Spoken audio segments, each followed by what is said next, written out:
We are good to go. Okay, perfect. Hopefully this is all good. So Gosta is the coder for the POW Banker EA. And today we're just going to have a little chat about how the EA is different to all the other EAs he's coded before in the past, and talk about some of the success and the consistency that he's seen recently. So if we could just start by giving us a little bit about yourself and your background and how you got into trading and coding in the first place.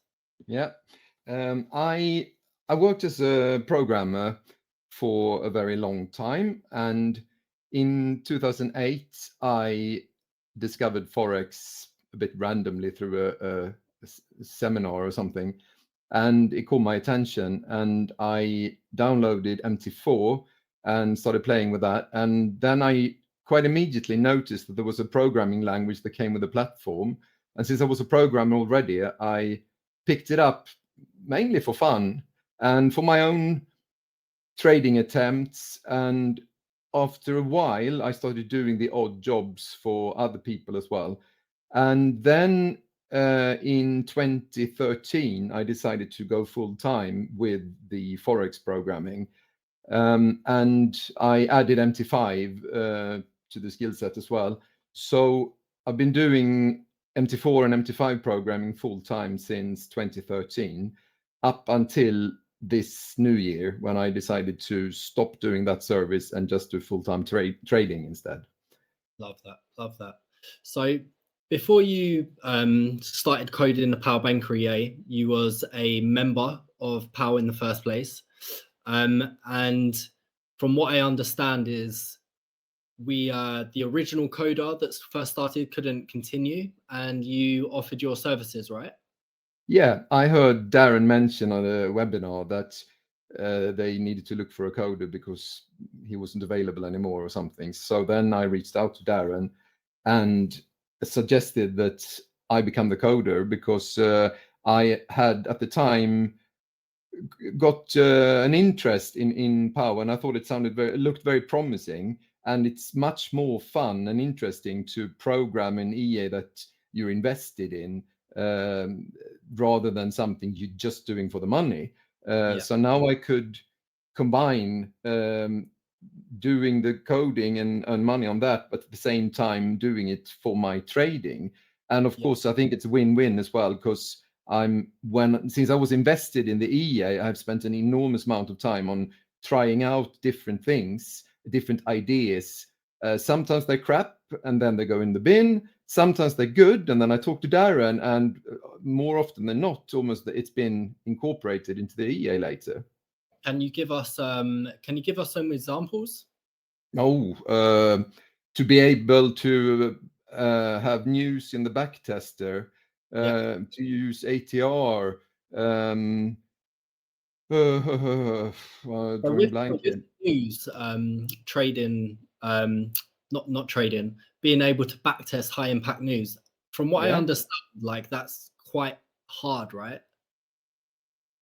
Well, it requires that you collect a database of news, and it doesn't seem like people do that, because it's almost like it's a well-known truth in the Forex business that news filters only work live. They don't work in backtest. The end. I've heard that so many times. Yeah. Okay. And it is true that you can't download easily past historical event from Forex Factory, for example. Yeah. So in the beginning, when we implemented this, I basically sat and copied paste or something like that from their web calendar, because you can go back and look at past news there, and copied every high impact news and put that in a CSV file back until Jan 1, 2021. And then I had to incorporate daylight saving time, which is up until the end of 2025, I think. So at some point we need to add a few years there, maybe.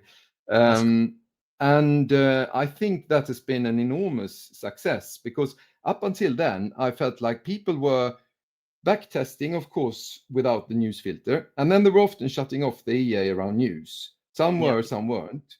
but I you remember don't know. Maybe you're making all your money around news. You don't know that. Mm, So don't you want to run what you actually backtested? yeah, And that's a good. yeah. Do you know what? I lit. Yes, this is crazy. I never even thought about this because I remember like when it comes to high impact news, I would just like either switch off for the whole day or forget. And forgetting was the worst thing because let's say like your, you know, CPI or NFP or something, and I'd forgot to like turn my accounts off and be like shit.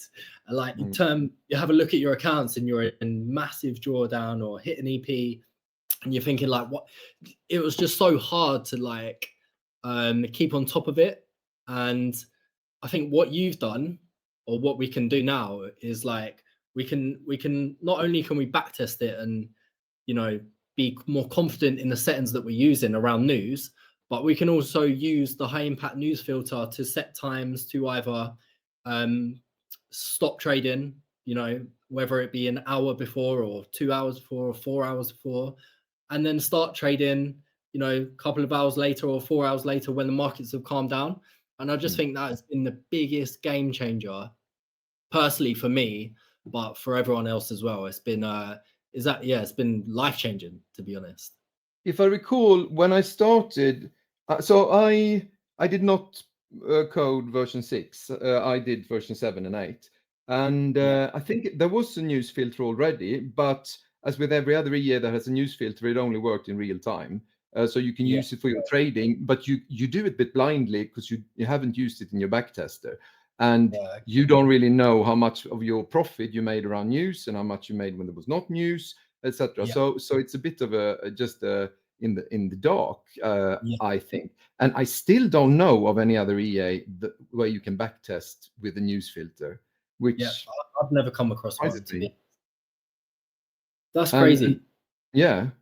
So with the other example that you said was ATR. Is that what you said? And actually that existed in the EA long before people knew about it, because I sometimes did functionality for myself, and I did hidden stuff sometimes. So this thing with adding negative, that was actually there before people knew about it. It was just no one would add a negative in a pip step.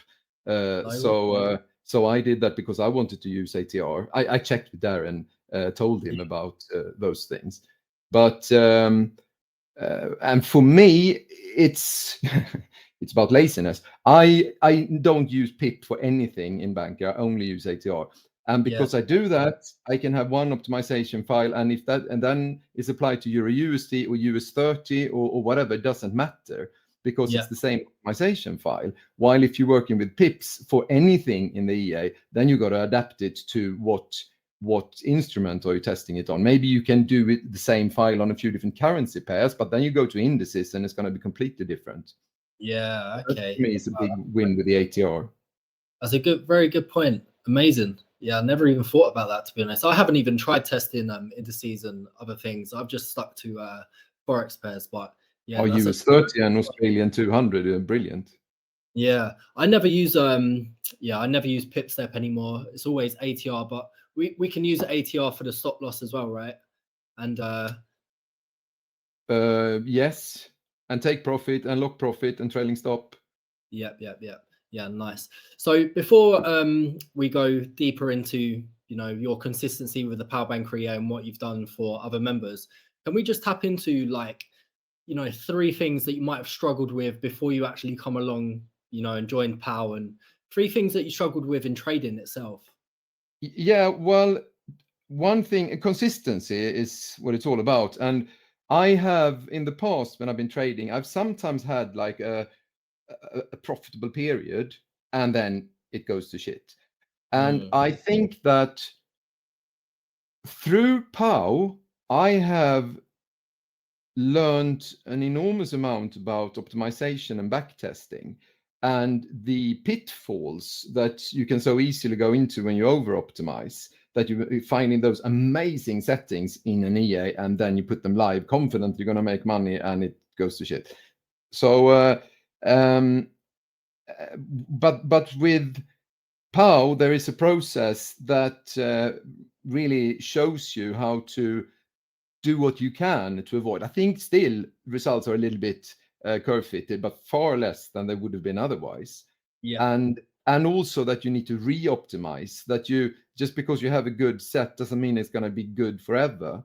You need to stay on top of the market in that way. And I think that now, compared to when I started with POW 2 years ago, the whole process is so clear. Follow the yellow brick road, do what they say step by step, and it will work out. Of course, people have different capacities and different determination, different persistence, but I think that it's an enormous shortcut.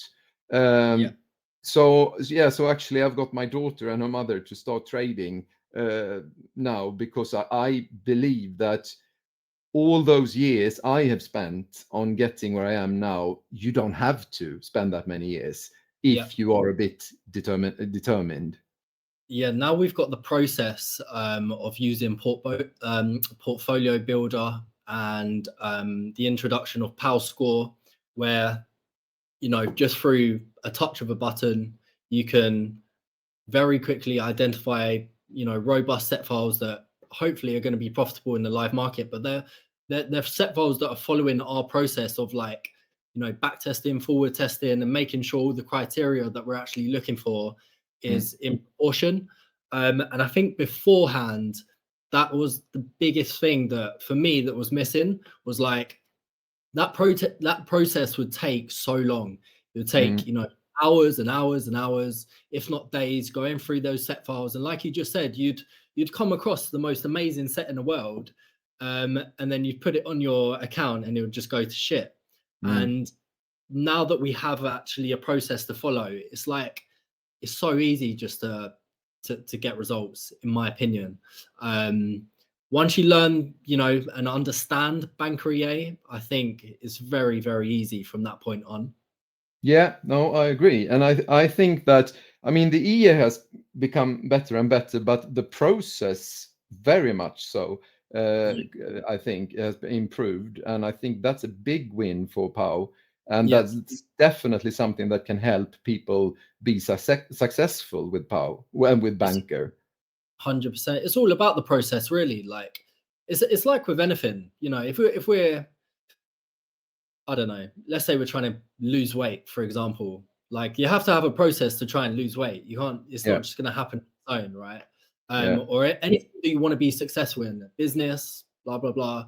There has to be a proven process behind it. It can't just be any process that's just been made up and you think it's going to work. It has to have actual proof behind it. And we've got so many people that have got proof now. We are going to dive into in a second. So from what I understand is you've been seeing a lot of consistency recently, but before this, you've also, how do we say it? Been fucked over. Been fucked over by prop firms. So massively. Let's have a little chat about what's happening. I thought, of course, like a lot of other people, that Infinity's offer was so good. You can name names here, right? It's okay. Yeah. Go for it. And so I got 2 accounts end of last year or something. And as I mentioned to you, with my trading psychology, I am better at trading large accounts. So I got the $500,000 account there, and it went really well. And I did think that maybe they will go shady, but they have to be good for a while to make sure that the word spreads that they're paying out and they get good reviews, etc. I just hoped that it would last a bit longer than it did. So I got the first month I got an 8K payout, and then I used most of that payout to buy more accounts because I thought I got it. Sorry? Did they pay you that? Yes, I got one payout, 8K. Nice. Which was the cap they had on the 500K account. But I used most of that. Infinity Forex funds, right? Yeah. Okay, cool. So you have a cap of a certain number of percent or something. But the most you can get out on the first 3 months is 8K. And so I got that, and then I bought more accounts for the money, and the trading continued to go very well. So then I had 3 payouts, and they got rejected all 3 for a total value of $29,000, which was my share of it only. The profit was more than that. And at the same time, there is another firm called Tradicave. They did the same thing, but there was only 1 account. So it was another 7K there, I think. So there were basically $36,000 that were withheld because copy trading. Yes, of course, I was copy trading, they claim. And okay, so just so I'm on track here, like that's fucked up because £36,000 was 36K, let's say, was your payout. My 60%, yeah. Okay, so you made double that. Oh, not quite, but yeah, almost. Close to close. Yeah, Just but not on 1 account. No, I know. Like, No. I'm just trying to put into context of how much you actually made on your accounts, and then your profit split was 36K. But how much did you actually make? 14,000 per account, because that's the cap. Okay. So say 14. 28. 14,000, and then it was 3 payouts. So what's that? 28.42 or something. Yeah, plus and then I should have got 60% of that. Okay, fucking hell, mate. That's crazy, man. That's crazy. Yeah. So of course, in January, I thought that I will be rich in February and onwards. That didn't happen. But at the same time, what did happen was that the trading went well. So at least whether I got any money for it or not, it was very encouraging that the trading went very well. So I figured, okay, I can do this. This just caused me a delay. Now I need to focus on OnlyFans, of course, and FTMO, and maybe a few other of the more established firms. So I bought an FTMO account. So now I have one 200K and one 100K funded with FTMO, and then I have a challenge for running for 100K. How long did it take you to pass your FTMO account?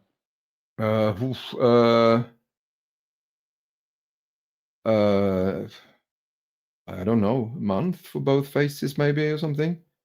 And what sort of strategy was you using on that? Was you bulk copying?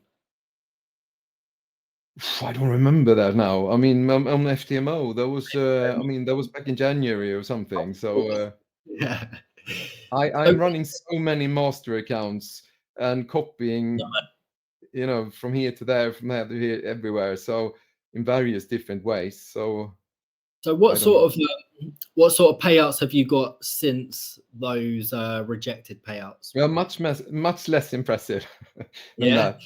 I have 2 payouts with OnlyFans. But that was also a bit disappointing because my greed comes in here again. I have I think 3-4 days to go to my first payday, which was the first possible payday because it was exactly 30 days after it was started, OnlyFans. And I had $13,500 profit and a couple of days to go to payday, but the cap is 15,000. So of course I wanted the cap and not. I could have stopped trading and got a really good payout, but no. I wanted 15,000, and then there were like 2-3 days in a row with news where they all went in the same direction without any pullbacks, and it just got worse and worse.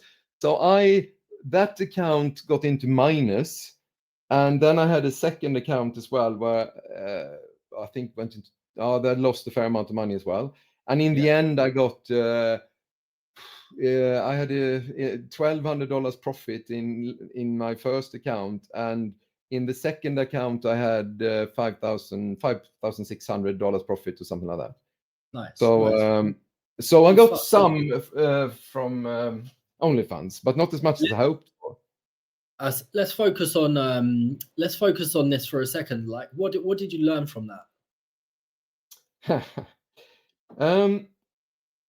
That I'm too greedy and that I need to handle risk better. That wasn't Yeah. news to me, but sometimes you can't learn things in one lesson. Uh-huh.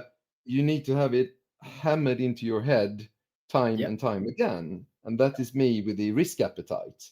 Yeah. Now I'm having an account, well, both my accounts with OnlyFans, where I'm really trying to keep it conservative, but still I managed to make $7,000 in a few days or something like that. And that's a Right. fail, really, because Darren once said, which rang so true to me, sometimes you make the right decision and you get a bad outcome. Sometimes you make the wrong decision and all goes well, but it was still the wrong decision to make. So Mm. when I have $7,000 profit in my account, I almost see that as a fail because that's Yeah. not what I was trying to do. Yeah. It happened to be a fail with a good outcome Hmm. if I don't lose it. But It's about ingraining the right habits so that you don't make those mistakes in the future, if that makes sense. So like, yeah, it's kind of goes back to that saying, like, how you do anything is how you do everything. And it's kind of the same thing. It's like, even though you made 7K but you made the wrong decisions, mm, that's kind of saying that in the future, if you go and make the wrong decisions again, like, what's to say that that doesn't go against you and you don't make the 7K, you lose 7K. yeah, it could And have so been an EP instead. that's what I mean. So it's about like making those right decisions, Yeah, even if it means you make less profit, at least you're making the right decisions so that in the future you can be at peace with your decision making and hopefully be more consistent in getting your payouts and not yeah, taking those losses that, them losses that cause you like to look at yourself a little bit and they give you a little bit of emotional stress and you're like, why the fuck did I do that? mm, Why didn't I just switch off? And mm. you keep telling yourself, I've made this mistake so many times. Why am I not learning? Same Um, thing there. Those 3 days of news I talked about. I saw people in the forum saying, "Oh, I'm switching off for the week." yeah, I'm fucking unable to do that because I don't have a switch off finger. So yeah, yeah. yeah. But I'm the yeah, same. that is so true. But I like to think that I'm learning something every time. Really, Yeah, whenever something goes bad, I hit an EP or something, I really try to evaluate why and what I should do instead. Then it's making yeah, more difficult when you have the lot size consistency, because yeah. sometimes you trade for a week or a few days or something, and you realize, oh, this is too aggressive. But Uh-huh. then you can't scale down in lot sizes, so then you have to find other ways of a number of set files or something to try Yeah. to scale down the risk. I think that's actually quite helpful as well. Definitely for someone like you as well. Like the lot size consistency is kind of teaching you better habits. At first it can be an annoyance, and it's like, I want to just use my strategies that are martingale and blah blah blah. But the fact that, like, personally, I've had to use fixed lot size and I've had to scale down my lot sizes a lot, and that's actually taught me like better habits. I'm hoping anyway, in the long run, it's going to teach me better habits. But I think it can be a good thing, the whole lot size consistency rule. I don't agree though, because for Yeah, me, what happens is the opposite sometimes, that I am forced to trade with bigger lots than I wish than I want to do. Because yeah, I've already started realizing that the lots are too big, but now I've already established. So if I take it down, I'm gonna have lose out on profits made. And also, if you have an EP, and let's say you have two EPs, and you're getting really close to being to losing your account, what yeah, would you normally do in that situation? You only have 1% room left. You would scale down your lot sizes. That's the responsible thing to do, but you can't. yeah. So, but what I do like though, I think a cap is good. That I Mm, like. And on Infinity, the cap was 14,000 on a 500k account. OnlyFans had 15,000 on a 300k account. yeah, So, and I think on Infinity, it helped me that I had a cap, that there's no point in going more aggressive because I can't make more than that anyway. yeah. Um, Okay. so See I where you- almost wish OnlyFans had a tighter cap. Funny, but that would be helpful for me. It's impossible to Yeah, make more than X amount per month. one thing is like something that just come into my head is like people only change when they're in enough pain. And it goes back to like, you know, how many times you make that same fucking mistake over and over again. And when it really hurts and it hits you that one time and you're like, right, that's it, I'm not doing that again. That's when you'll change. So it takes a lot to get there. It does. So just so we can start to wrap this up, if you was to give 3 pieces of advice for either new members or people that have just started, new members or people that are on the fence wanting to join POW, what would they be? Well, to be persistent, you will have setbacks, but don't give up, keep going. That would be one. I think that this thing of only 5% of Forex traders make it, this seems to be statistics being thrown around. I think that has a lot to do with persistency. There you found the 5% most persistent people in that group. Then I would say, stick to the process, learn the process, and spend time on really learning the process that is very documented in education material and stuff like that in POW, and follow those recommendations. And then definitely I would say don't be greedy, because learn from your mistakes. When the market is nice, it is so possible to make more than the recommendations. Absolutely. But I think that is the difference between those who are consistent over time, that when you accept that I'm only going to make this much per month, then you can be consistent over time. But instead of having those roller coaster of a really good month and then a horrible month or something. So those would be my advice. Love it, mate. Love it. Brilliant. Great stuff. It's been great to have you on, actually. Really insightful into, you know, having the coder of, you know, the POW Banker EA, and the fact that, you know, by using the POW Banker EA, you've now, from what I understand, you've managed to retire from the coding side of things. So you are a full-time trader and you're fully retired. I keep sending emails to people who come with requests and saying, no, I'm not doing this anymore. So except from POW. POW. There we go. That's an exception. Yeah, we're coding for POW. You actually blessed to have you. Yeah, but thank you very much for coming on. I'm gonna click this to stop recording.